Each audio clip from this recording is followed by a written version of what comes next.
Hey, I'd like to welcome you to another episode of the Mission Matters Innovation Podcast, your source for all things innovation. My name is Adam Torres. You can follow me on Instagram at AskAdamTorres. Keep up with my book releases, book tour schedule, signings, all that other good stuff. Always love to connect with you there. And as always, if you'd like to apply to become a co-author of one of my upcoming books, just head on over to the website, missionmatters.com, and click on Become an Author to apply. All right, today I have Morgan Bunker on the line, and he's a SaaS Sales Executive over at PPI Business Services. Morgan, welcome to the show. Adam, thank you very much for having me on. All right, Morgan, so excited to get into today's topic. So we're going to get into workforce optimization, employee engagement, talk about a little bit of culture creation, and a lot of business owners, entrepreneurs, and executives following us today. So I'm sure they're going to be excited for the episode too. Just to get us kicked off, though, Morgan, let's go into what you're doing over at PPI Business Services. Tell us a little bit more about the company, please. Happy to. So over at PPI, we're basically an end-to-end, full-service human capital management service provider. What that is a solution that takes away all the hassle associated with aggregating and reporting on all the data an employee creates during their lifetime at a company. Man, that's awesome. And I'll tell you, I always talk to people about this, and I'm like, you start off your company, it becomes simple, especially if you bootstrap it or something. You have a couple employees, and then it gets bigger, and then it gets bigger, then the systems get more complex, and then you're like, what do I do? How did this mess happen?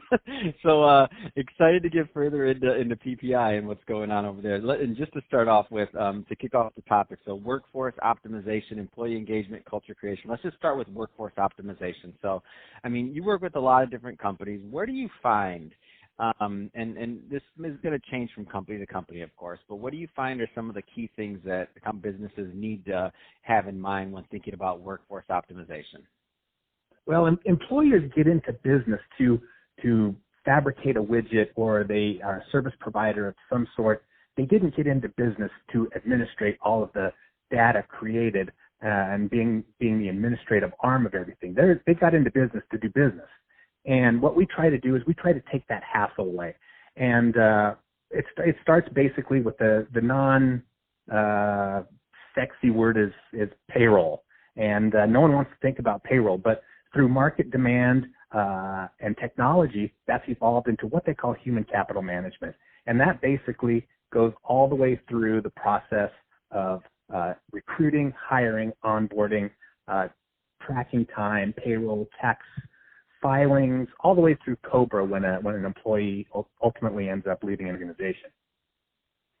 Where do you find, and again, I know this is going to vary from organization to organization, but where do you find a lot of the pitfalls are that a lot of business owners and entrepreneurs are out there having? Like, you just see this time and time again when you bring on a new prospect or client and you're like, I know we got to handle this.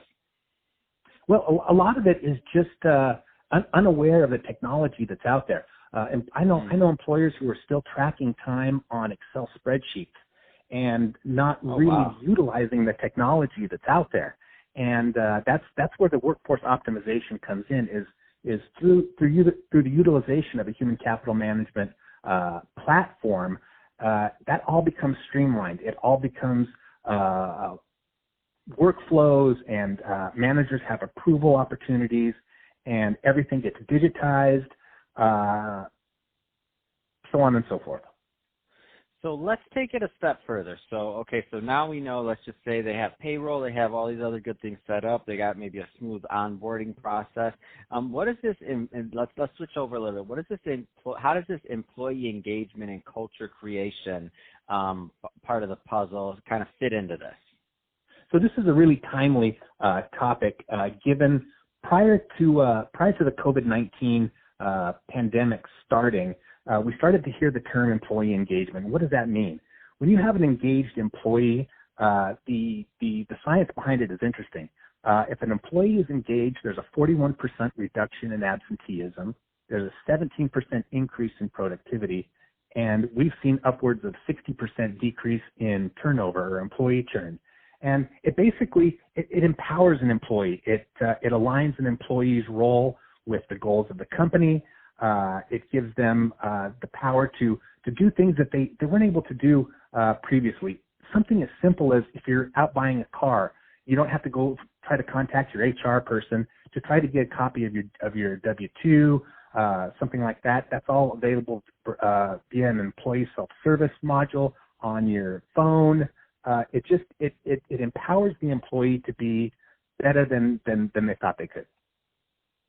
No, that's awesome, and I get it. So it's in what it comes down to when I tell to people about this all the time. I'm like, you want your employee to have at least as good of an experience, if possible, as when they're on Facebook when they come to work. If they're working on things and it's like pulling teeth and other things, like they're not going to be happy. If they're pulling out their phone and that's a better user experience than like trying to get, like you said, their W-2 or something because they're trying to buy a car. If they can't like just get that, or if they're not like plugged into everything, then it becomes a pain. And it's like, and you know, in some instances it becomes one of those things of, why am I working here? Like Facebook works better than this. And I've had that all the time, especially depending on the age group, not to stereotype, but you know, some of the millennial employees, they're expecting a certain type of experience because they grew up with that experience of technology. So if you don't have things like this, it doesn't help with retention. There's a lot of other things that could happen and mess up engagement. So interesting thing you say that. You mentioned the Facebook interaction and the millennials coming up within the workforce. We actually have an employee engagement platform, and it's called Mojo. And what that does, it's a social media platform for the workplace. It offers things like peer-to-peer collaboration, positive reinforcement from the C-suite to the workforce. There's connectivity availability. As a lot of workforces now are remote, it allows them to still stay connected to the mothership, so to speak. And there's a gamification element where you can score points for your interactions with your colleagues, and it's really a real cool tool. And we're seeing that that's just going crazy right now.